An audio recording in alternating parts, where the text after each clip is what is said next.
નમસ્કાર ખેડૂત મિત્રો, હું છું મયુર કરંગિયા રામસાઈડમાંથી. આપણે એક ખેડૂત મિત્રને વાડી આવ્યા છે કે જ્યાં તેને 10 દિવસ પહેલાં રામસાઈડ કંપનીનું ઝિલક્સ પી અને રામસાઈડ કંપનીનું જે લિક્વિડ ફર્ટિલાઇઝર આવ્યું છે જે વિઝોમેક્સ છે તેનો ડેમો કરેલો હતો. તો પહેલાં ખેડૂત મિત્રો પરનો પરિચય લઈએ, ત્યારબાદ જાણીએ કે તેને આ બંનેનો છંટકાવ કરવાથી તેને રિઝલ્ટ કેવું મળેલું છે.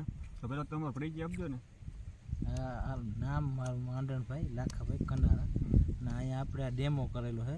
એમાં 4-5 એરિયામાં ડેમો કર્યો ને એમાં એકદમ આમ વૃદ્ધિ દેખાય છે. માંડવી કાળી ફૂલ છે, ફૂલ વધારે દેખાય ને ઓલી માંડવી પીળી દેખાય છે.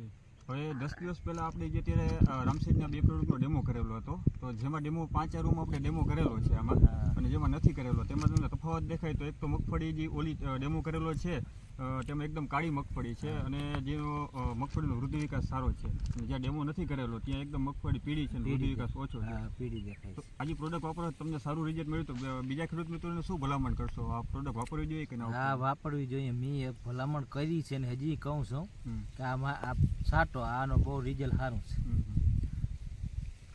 અત્યારે આજે રામસાઈડ કંપનીનો ઝિલક્સ પી અને વિઝોમેક્સનો આ ખેડૂત મિત્રો ઉપયોગ કર્યો અને ખૂબ સારામાં સારું રિઝલ્ટ મળ્યું છે. તો તમને પણ ભલામણ છે કે શરૂઆતના સ્ટેજમાં તમે ઝિલક્સ પી અને વિઝોમેક્સનો ઉપયોગ કરો અને સારામાં સારું રિઝલ્ટ મળશે. હવે આપણે જોઈએ કે જે 5 રૂમમાં નાખેલું છે તેમાં કેવું રિઝલ્ટ મળ્યું અને જેમાં નથી નાખેલું તેમાં કેવું રિઝલ્ટ મળ્યું. ખેડૂત મિત્રો, તમે જોઈ શકો છો કે જે આપણે 5 આરું છે કે તેમાં વિઝોમેક્સ અને ઝિલક્સ પીનો ડેમો કરેલો હતો, અને તે પછીને આ જે 5 આરું છે કે તે સિવાયનું આ જે ખેતર છે આખું, કે તેમાં મગફળી એકદમ પીળી દેખાય છે અને એમાં વૃદ્ધિ વિકાસ ઓછો છે.